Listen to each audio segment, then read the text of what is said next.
You finally sit down on the couch to watch a movie, and immediately a creeping guilt whispers, you should be doing something productive. Modern hustle culture often takes the blame for this restlessness. For many of us, however, this pressure signals an internal operating system still running a script designed for a very different childhood environment. For a child who grew up too fast, relaxing feels dangerous. When your early environment requires constant vigilance, letting your guard down carries heavy consequences. Dr. Lisa M. Hooper's research suggests that when children assume adult roles, they develop a trait often praised as exceptional maturity. Her findings reveal that this behavior is rarely a sign of early development. Instead, it is a survival adaptation. This is a nervous system forced to set crisis mode as its permanent default setting.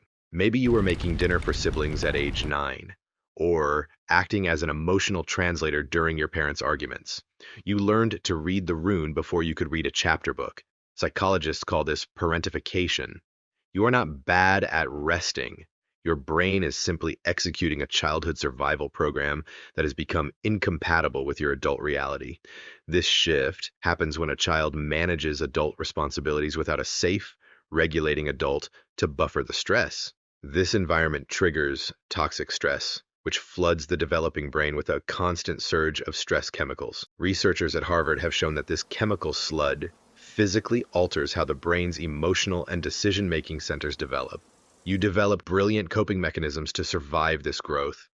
You learn to hyper-vigilantly scan every room for danger, compulsively make peace, or make yourself invisible to avoid being a burden. Now that you're an adult, the objective danger has passed, but your physical body is still waiting for the software update that recognizes you are safe. Your body tenses in pure panic when a text says, "We need to talk," or a minor work error feels like an existential threat. Adult anxiety represents an alarm system, performing the exact function it was physically designed for. It is just reacting to a world you no longer live in. This manifests as emotional flashbacks. Unlike a standard memory, an emotional flashback hits with the pure terror of past trauma without any specific images attached. You suddenly feel small and terrified for no apparent reason.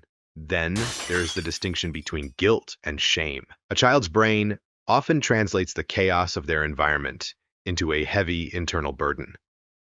I am the mistake. The Adverse Childhood Experiences study looked at over 17,000 people and confirmed that these early developmental patterns dictate our adult reality. This data helps explain why you might gravitate toward emotionally unavailable partners. Because unavailability was the baseline of your childhood, it feels like home. Receiving consistent, stable love feels terrifying because it is unfamiliar. You find yourself waiting for the other shoe to drop, mistaking being needed for being loved. Society actively rewards this behavior. We value parentified adults because they are highly productive, low maintenance, and excellent at managing everyone else's emotional labor. You make everyone else comfortable while you are quietly drowning, healing. That bone-deep exhaustion is the cost of running a nervous system in overdrive for decades. To update this system, you first have to grieve. You have to mourn the childhood you didn't get to have, the version of you who could be messy, needy, and irresponsible while protected. Healing requires a complete decoupling of your self-worth from your productivity.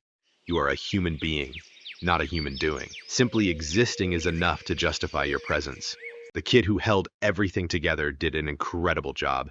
They were brilliant strategists, but their shift is finally over. Your nervous system has been on the clock since elementary school. It is finally safe to let go of the wheel. You don't have to earn your right to sit on the couch. You have permission to be a beginner at being taken care of.